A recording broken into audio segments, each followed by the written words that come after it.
Nous avons ce matin la loyauté, un pilier de la croissance de l'Église. Un thème important vu le contexte dans lequel nous vivons, où l'on constate beaucoup de déloyauté, aussi bien dans le monde que dans l'Église. Oui, donc je disais qu'on constate beaucoup de déloyauté dans le monde et dans l'Église. Vous savez, dans l'Église, dans le monde, il y a beaucoup de gens déloyaux. Beaucoup de gens. On a même du mal à faire confiance. Aujourd'hui, quelqu'un est avec toi, demain il abandonne. Quelqu'un marche, il abandonne. Ça, c'est dans le monde. Malheureusement, c'est un phénomène que nous retrouvons aussi dans l'Église. Il n'est pas rare, dans le contexte qui est le nôtre, il n'est pas rare de voir des gens quitter une assemblée, aller dans une autre et faire ça peut-être, le cycle peut continuer 4, 5 églises. Il y en a qui battent même les records des églises. Il y en a même qui ont déjà fait 10. 10. Et il est toujours en train de tourner et on se demande qu'est-ce qu'il cherche. Et si, comme les miens le disent,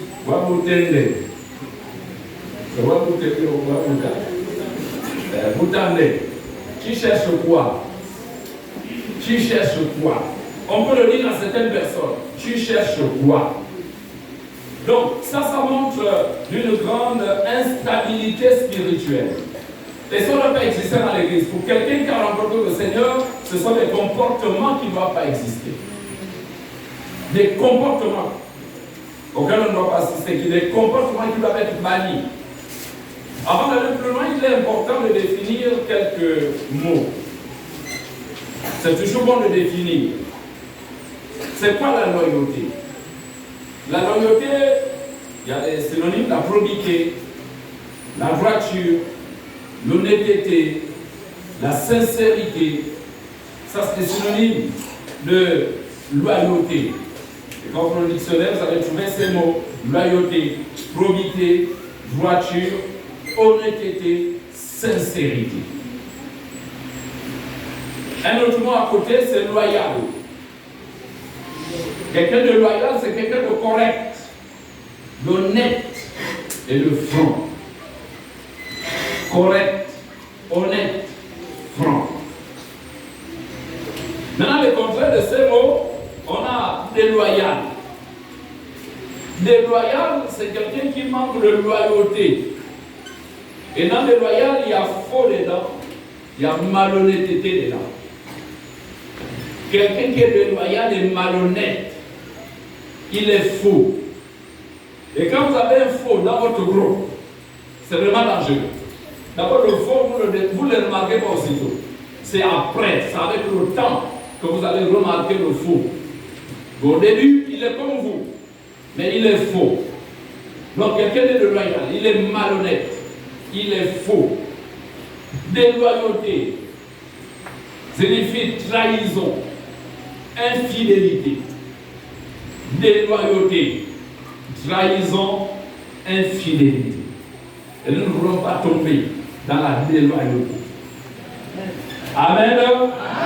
Il ne faut pas être infidèle et il faut éviter de trahir les autres. Il faut éviter de trahir le Seigneur.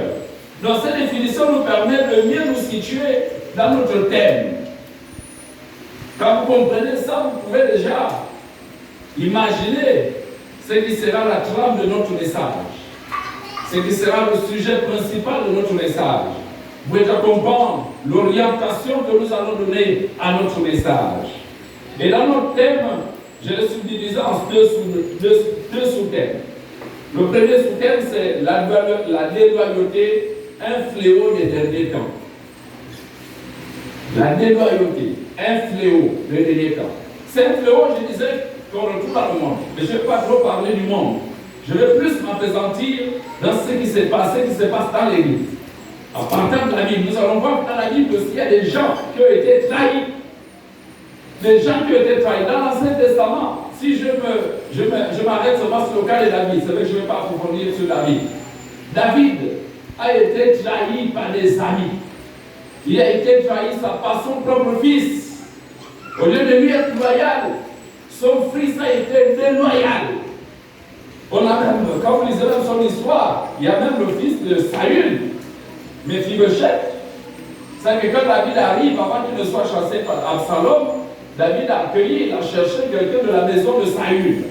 Et on a parlé de Mephibosheth, qui était petit-fils de Saül. Et David a pris ce garçon qui était paralysé, qui ne marchait pas. David l'a pris et il l'a mis à sa table. Donc il mangeait avec lui. Le jour où Absalom a chassé David, Mephibosheth a envoyé quelques présents pour lui dire vraiment que Dieu s'occupe de toi. Mais moi je ne peux pas venir parce que moi j'ai la pensée de récupérer le trône. Mais il n'a jamais récupéré le trône. Au lieu de rester avec David, qui avait l'onction, il commet l'erreur de se détacher parce qu'il avait des ambitions. Il avait des ambitions. Régner, mais il n'a jamais régné, puisque David lui-même est revenu. Et vous savez que quand vous avez raté, et quand l'autre revient, je ne sais pas si vous avez la force de repartir. Vous dites, bon, David, vraiment je m'étais trompé, est-ce que tu peux m'accepter? Et puis David va te regarder, il va dire, mais il faut être intelligent dans la vie, hein? Il faut être intelligent. Voilà quelqu'un qui n'a pas été reconnaissant. Et il va perdre.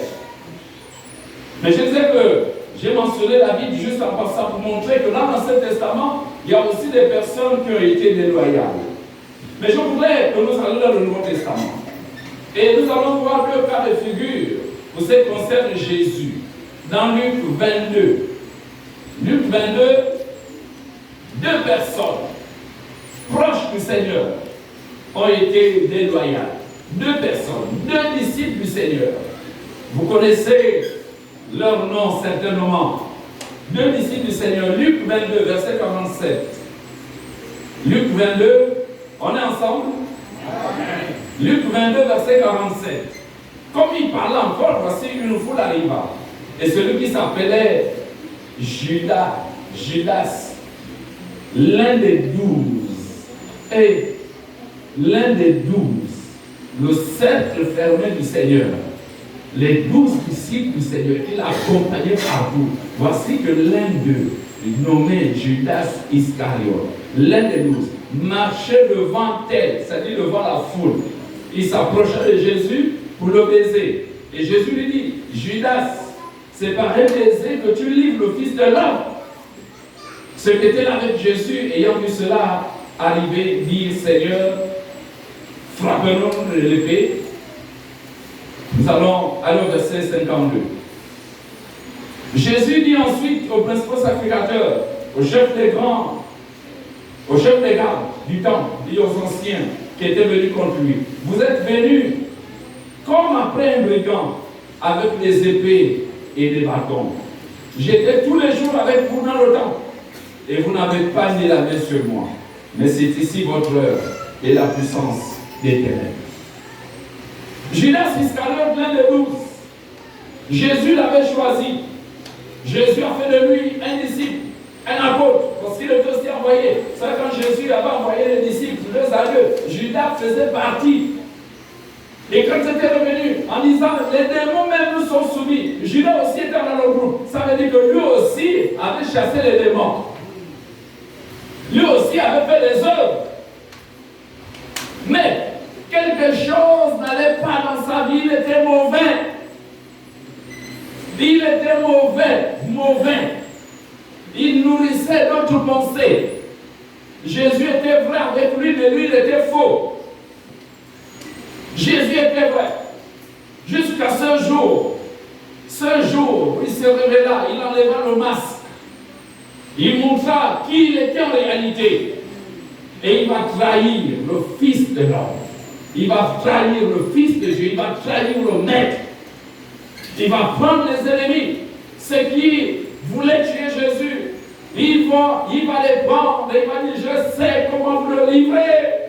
On dit souvent que la mort n'est pas loin. La trahison aussi n'est pas loin. Et c'est dangereux quand vous êtes trahi par l'un de vôtres. Quelqu'un en qui vous avez mis votre confiance et qui vous trahit.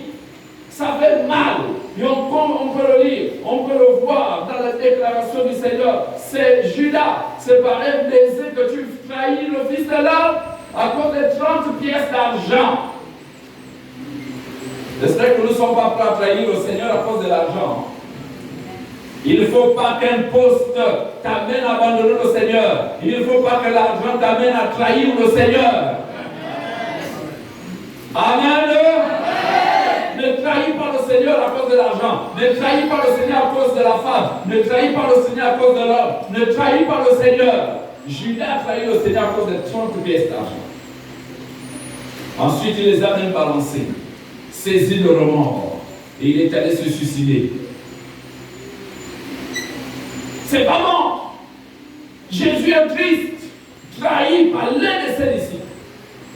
Si c'était encore un pharisien, ok, mais l'un de ses disciples, le diable a choisi Judas parce qu'il a d'abord vu ses intentions. Il a dit, moi c'est lui là. Et ne sois pas choisi par le diable. Ne sois pas choisi par le diable. Le diable te regarde et dit, non, le maillot faible c'est l'autre là. Je vais passer par lui pour casser. Je vais passer par lui pour casser.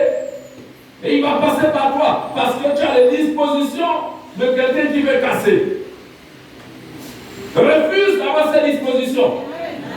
Et les dispositions des fils de Dieu, des enfants de Dieu, quelqu'un qui marche avec le Seigneur jusqu'au bout, qui est touché dans son cœur et qui est né de nouveau. Judas, on va peut-être dire qu'il était mauvais, mais quand on va au verset 44, 54. 54.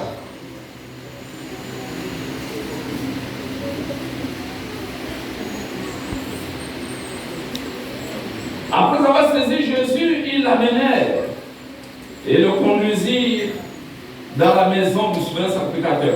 Pierre suivait de loin, l'un et l'autre. Ils allumèrent du feu au milieu de la cour et ils s'assirent. Pierre s'assit parmi eux. Une servante qui le vit assis devant le feu fixa sur eux les regards et dit, cet homme aussi était avec lui. Mais il le nia en disant, femme, je ne le connais pas. Peu après, un autre l'ayant vu dit, tu es aussi de ces gens-là. Et Pierre dit, homme, je n'en suis pas. Environ 1 heure plus tard, un autre insistait disant, certainement cet homme était aussi avec lui, car il est galiléen. Pierre répondit, homme, je ne sais ce que tu dis. Au même instant, comme il parlait encore, le coq chanta. Le Seigneur s'était retourné, regarda Pierre. Et Pierre se souvint de la parole que le Seigneur lui avait dite. Avant que le coq chante aujourd'hui, tu me renieras 3 fois. Et étant sorti, il pleura amèrement. Le regard du Seigneur. J'espère que du haut du ciel, le regard aussi du Seigneur, un regard de compassion, un regard de tristesse, un regard de déception. Il regarde Pierre, qui déjà avait dit, moi je ne renierai jamais le Seigneur. Oh, bien aimé, combien faut cette déclaration au moment du baptême? Au moment du baptême, vous savez qu'il y a d'abord la sélection. Pendant la sélection, on discute avec les candidats.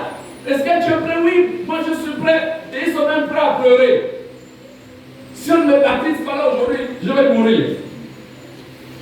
Donc tu l'amènes. Et pendant qu'on baptise, avant de baptiser là, avant de plonger, tu poses encore la question. Tu es sûr que tu veux m'engager? Non, pasteur, vraiment avec Jésus, c'est jusqu'à la mort. Avec Jésus, c'est jusqu'au bout. Moi, je n'ai jamais aimé le Seigneur. Pasteur, quand je vois tout ce qu'il a fait pour moi, je ne peux pas. Vraiment, on peut te baptiser. Vraiment, parce que ça avec joie. 2 semaines après, vous le cherchez dans les rues des Kingdom. Il est venu à Bellevue. Après, il est plus à Bellevue, il a tué des choses. Tu cherches quoi? Frère, c'est comment? Non, là, c'est un peu limite pour moi. La sœur, on ne te voit plus. Non, je suis toujours avec vous. Mais pourtant, la personne a fait comme Pierre. Seigneur, moi je ne te renierai pas. Au lieu de s'appuyer sur le Seigneur, il s'est appuyé sur ses propres forces. Bon, ce qui est dit avec Pierre, c'est que Pierre est revenu. Mais sur le champ, il a renié, il n'a pas pu tenir. D'abord, il ne pouvait pas tenir, personne ne pouvait défendre le Seigneur à ce moment-là. C'est vrai que c'est un contexte particulier.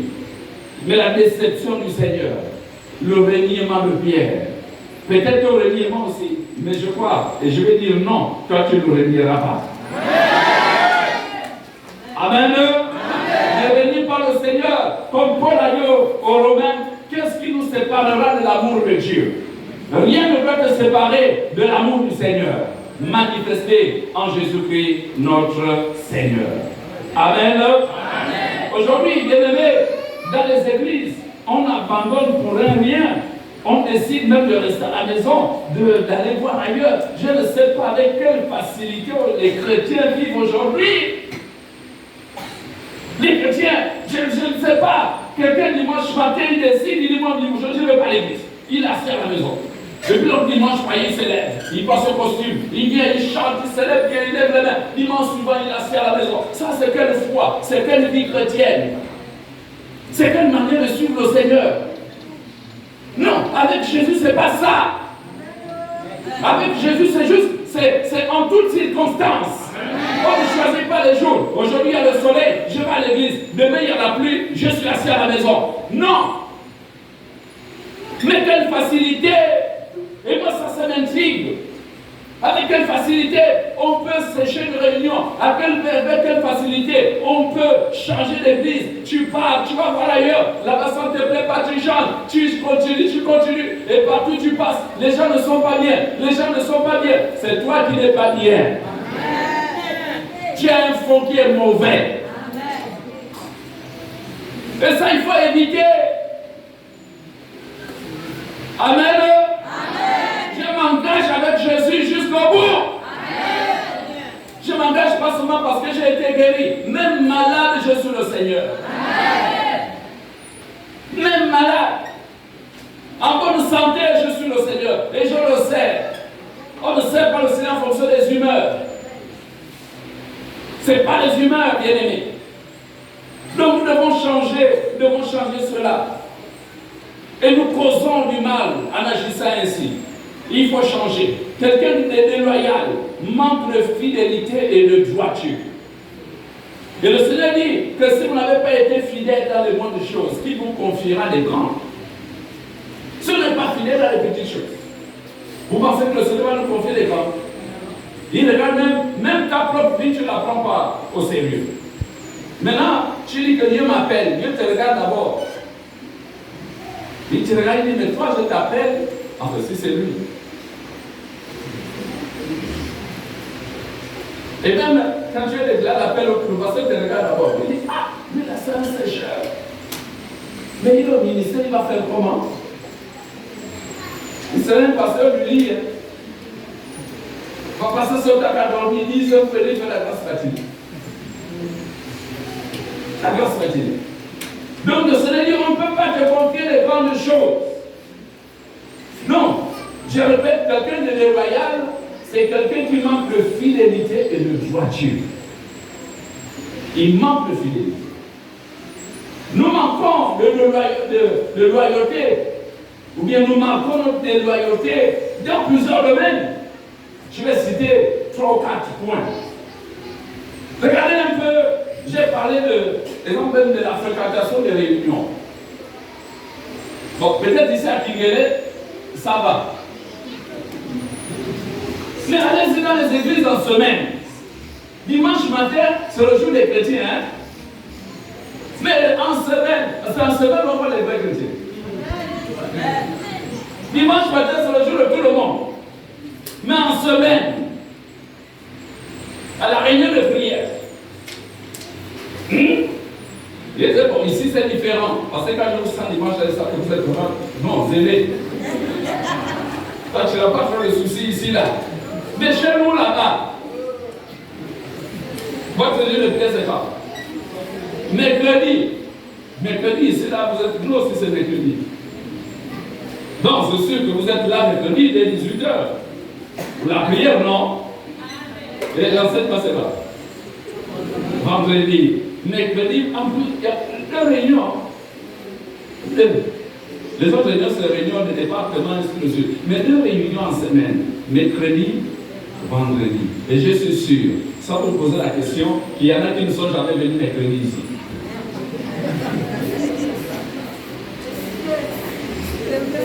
Je n'ai pas envie d'oser Je n'ai pas envie de poser la question, ou bien de dire que personne n'est jamais venu vendredi. Donc quand je vous regarde, je suis sûr que vendredi dernier, vous étiez là. Mais chez certains, c'est-à-dire que ce n'est même plus dans leur programme. Le jour de la semaine, ce n'est pas dans leur programme. Dans leur programme, c'est dimanche. Les autres réunions, non, lui-même, le pasteur là-bas, ces anciens, c'est leur réunion. Moi, ça ne me concerne pas. Et ce n'est plus dans leur programme. Et c'est la dernière fois que tu es venu mercredi, pour ceux qui sont déjà venus, c'était quand? Donc c'était en 2017. La dernière fois que tu es venu vendredi, c'était quand? Bon, maintenant imaginez, les chrétiens ne viennent pas. On enseigne qui? La réunion d'enseignement, c'est pour grandir dans la foi. Maintenant, si on ne vient pas à la réunion d'enseignement, on grandit comment? La réunion de prière, c'est pour apprendre à prier. On est là dans l'intercession. Tu ne viens pas à la prière, tu ne pries pas.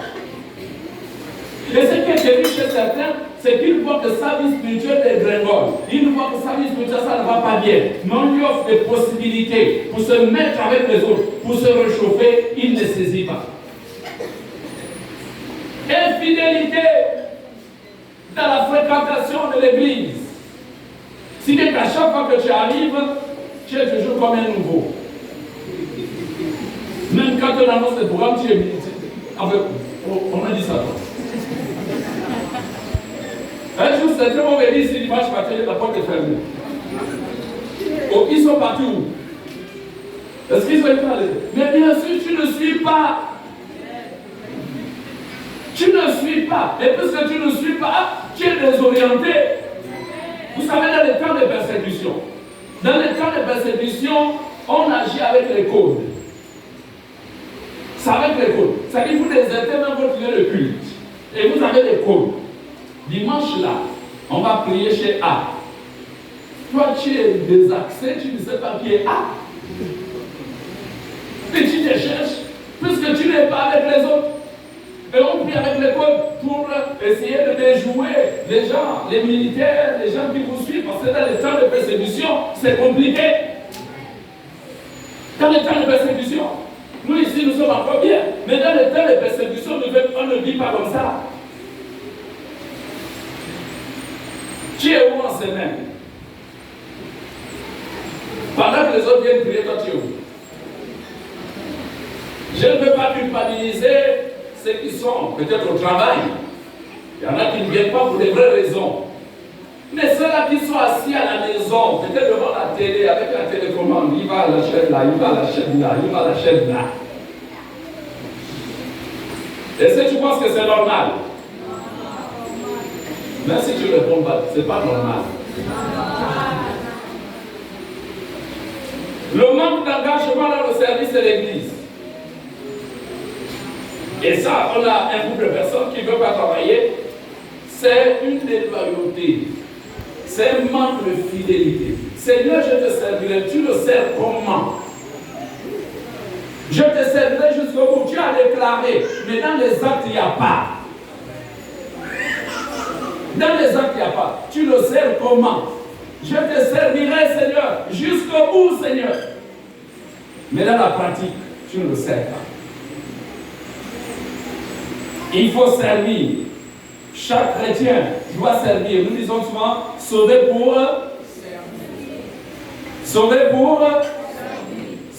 servir. Je suis baptisé, je dois servir. Amen. Amen. Baptisé pour servir. Les infidélités dans les dîmes et les offrandes. Je suis encore dans la déloyauté. Dans les dîmes et les offrandes. Ça, c'est une gangrène dans nos églises. Je me fais d'accord, je ne sais pas le fonctionnement des Kingé. Je ne sais pas comment vous fonctionnez. Peut-être que je sais que je suis en train de dire c'est pour nous surtout là-bas. À Péniel. Mais constat, irrégularité dans les dîmes et les offrandes. Il y a des chrétiens baptisés qui ne donnent leur dîme peut-être qu'une fois par trimestre. Même là, je suis gentil. Une fois tous les 6 mois. Une fois au hasard la chance. Ça dit la fin du mois là, on a tellement parlé sur les dîmes. Il va se réveiller un peu. Le mois suivant, il se réveille. Après, il replonge. Tu ne peux pas te dire pourquoi j'ai trop de problèmes. Ça dit que les autres qui payent les dîmes n'ont pas de problèmes. Il n'y a que toi qui as les problèmes. Donc, toi, tes problèmes, tu veux les régler avec la dîme. Donc, tu as décidé de régler tes problèmes avec la dîme. Mais j'ai souvent dit que ce que tu penses qu'en mangeant la dîme là, est-ce que la dîme là va t'aider à régler tes problèmes? Quelqu'un a 100 000 francs de salaire, sa dîme c'est 20 000. Vous pensez que les 20 000 qu'il mange là, c'est ça la dîme qui aide à régler le problème? Tu empires ta situation. Fais appel à celui qui est le pourvoyeur. Et donner sa dîme aussi, c'est non seulement une marque de fidélité, c'est sa foi, mais aussi la confiance qu'on a dans le Dieu Tout-Puissant. On croit à la parole de Dieu. Amen. Et le faire de façon, le faire avec fidélité. Fidélité, bien-aimé. Beaucoup là, savent, eux-mêmes ils se reconnaissent dans leur cœur. Ils se reconnaissent. Toutes les raisons que tu veux donner là, ça ne passe pas. Tu es chrétien ou pas. Quelle est ton alliance avec Dieu? Ton alliance avec Dieu, c'est quoi? Quand tu es dans un partenariat avec Dieu, tu fonctionnes différemment. Quand tu es dans une alliance avec le Seigneur, tu fonctionnes différemment. Dans l'alliance avec Dieu, ne trompe pas l'autre. Dans une alliance, chacun respecte les clauses de l'alliance. Et moi, je sais que Dieu est fidèle. Donc, Dieu respecte les clauses de l'alliance. Et toi, est-ce que tu les respectes? Tu veux que Dieu te bénisse. Tu veux que Dieu ouvre les portes ici là. Dieu, guéris-moi. Dieu, fais ça. Maintenant, si Dieu se fait pour te dire, tu veux que toi, tu fais quoi? Toi, tu fais quoi pour moi? Je t'ai donné la vie, je t'ai donné le salut, toi, tu as fait quoi? Bien-aimés, nous sommes infidèles. Mais je pense que puisque nous sommes en début d'année, ça doit changer. Amen. 2020 est une année différente. Et tu dois te fixer les objectifs pour dire qu'en 2020, je dois faire ce que je n'ai jamais fait. Sors un peu même les offrandes là, les offrandes de 100 francs, sors un peu de là. Si chaque dimanche tu donnes 100 francs, chaque dimanche 100 francs, tu as donné combien? 400 à la fin du mois. On peut faire des efforts. Notre tournée aux offrandes de 500. Lui, il est collé à 500.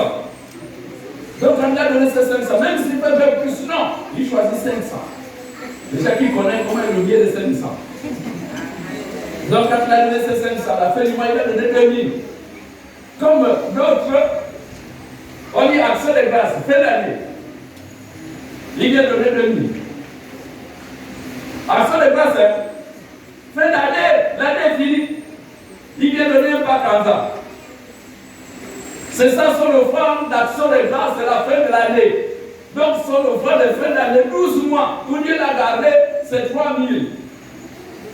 Même quand tu trouves que ce n'est pas sérieux, non? Mais peut-être tu vas faire ça l'année prochaine. Tu ne vas pas faire, hein? Ok. Moi, je ne serai pas là pour voir. Non, en fait, je suis en train de vous montrer un peu notre comportement. La manière avec laquelle nous servons le Seigneur. Notre comportement. Et vous sentez déjà avec ça que ça constitue quoi? Des blocages. Des blocages. Et ça montre la pauvreté de notre vie. Nous sommes assez pauvres parce que nous-mêmes, nous faisons des blocages en nous. Nous nous bloquons. Comme vous voyez, ceux de l'Ancien Testament, ils ne servaient pas de cette façon-là. Chacun avait son hôtel à bâtir. Et à chaque fois qu'il bâtissait les hôtels, il donnait des offrandes. Quand je viens à l'adoration, je viens adorer mon Dieu. C'est comme si je venais bâtir mon offrande d'adoration. Mais elle n'est pas que verbale, cette adoration. Elle est aussi suivie d'un acte. Et quand tu vas le comprendre, tu ne viendras plus à l'église de l'invite. À chaque fois que tu viendras, tu diras, je m'en vais à l'église, pas pour voir le pasteur. Je ne viens pas à l'église parce que ce n'est pas le rendez-vous des amis. C'est le rendez-vous des adorateurs de l'Éternel. Je viens à l'église pour adorer mon Dieu. L'autre vient à l'église pour adorer Dieu. Donc nous nous rassemblons. Donc quand je viens, c'est pour rencontrer le Seigneur. Je viens pour l'adorer. Et puisque je l'adore, je comprends que mon adoration n'est pas seulement verbale. Je pose aussi un acte. Si j'étais dans l'Ancien Testament, j'allais apporter un animal. Et puis je ne vais pas apporter un animal, j'apporte mon offrande. Donc je scelle mon adoration, ou je peux accompagner mon adoration d'une offrande. Est-ce que nous comprenons? Amen. Il faut qu'on monte. Amen. Amen. Je ne veux pas être dans le camp des déloyaux. Je veux être dans le camp des gens fidèles. Des gens fidèles. L'abandon de l'église où Christ nous a plantés. Tout ça sur les sites. Dieu te plante dans une église. C'est là où tu as été sauvé. C'est là où Christ a permis que tu sois délivré. Et après, tu abandonnes. Ça, c'est une façon d'être déloyal. Déloyal. On abandonne. Et c'est un fléau des derniers temps. Mais est-ce que nous allons être là pour accomplir les prophéties des derniers temps? Est-ce que c'est parce que la Bible dit que l'amour va se refroidir que moi aussi je vais permettre à mon amour de se refroidir? Non. Bien-aimé, est-ce que tu peux changer ta façon de vivre la vie chrétienne en 2020? Amen. Amen. Quand la personne de parler, tu dois déjà réfléchir et dire Seigneur, aide-moi, je dois être un chrétien différent. En 2020, il faut que je grandisse. En 2020, ma vie ne doit plus être la même. En 2020, je dois monter d'un cran. Et quand j'arrive en décembre, moi-même je suis satisfait de mes résultats. Je suis satisfait de mes progrès. Amen. On se lance à chaque fois des défis. Quel est ton défi pour 2020? En décembre, quel est le bilan que tu feras? Je fais un bilan en décembre parce que j'ai fixé des objectifs, parce que j'ai un challenge à relever. Et quand j'arrive à décembre, je regarde, est-ce que j'ai réussi? Si je n'ai pas réussi, je dis Seigneur, aide-moi, il faut que j'arrive. Amen. Amen. Oui, la déloyauté est un fléau des derniers temps. Et le deuxième sous-point, c'est la loyauté, pilier de la croissance. La loyauté. Si être déloyal n'est pas une bonne chose, il faut être loyal. Chrétien, ou bien dans foi, il y a une autre expression qu'on peut retrouver, c'est fidélité. Et on appelle les chrétiens des fidèles. Fidèle, qui a sa racine foi. Tu es fidèle. Les fidèles. Même le mot, déjà nous interpelle. On dit les fidèles. Les fidèles en quoi? Fidèle dans la foi, fidèle dans la confession de sa foi, fidèle dans sa marche, fidèle dans les actions qu'il pose. Il est fidèle.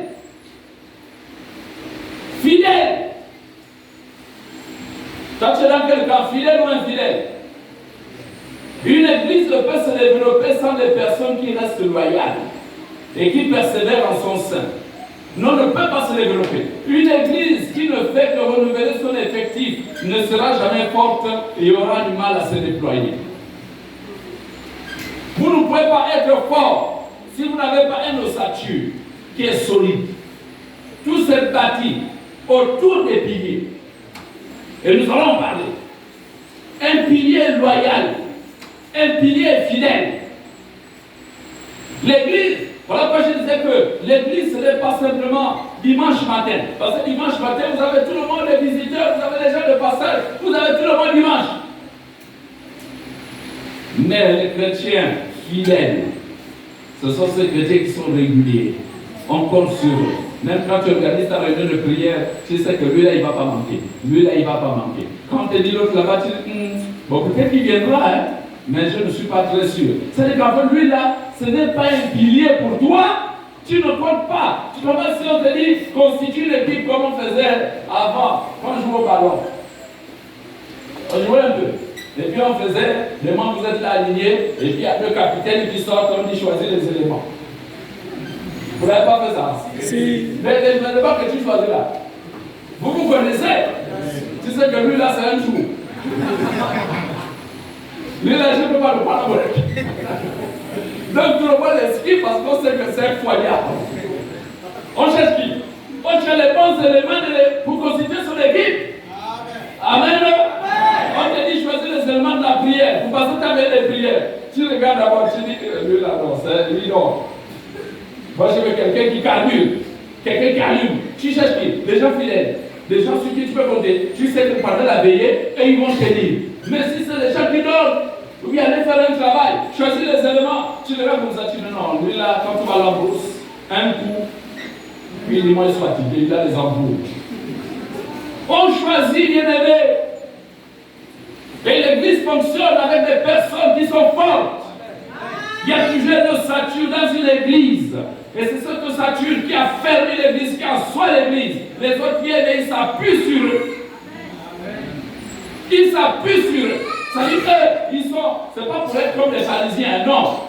Mais par leur vie, par leur dynamisme, leur engagement, ils sont là. En fait, même le responsable compte sur eux. Le responsable dit, je ne peux pas partir, mais je sais que tel sera là. Je peux l'appeler, je sais qu'il sera présent. Et quand tu as des éléments comme ça, tu as une église comme ça, tu es même content. Tu es content. Mais quand tu n'as pas ce type de personne, c'est vraiment difficile au travail. Et l'église flotte. L'église flotte. Mais je vois que l'église de Kingelé ne flotte pas. Amen.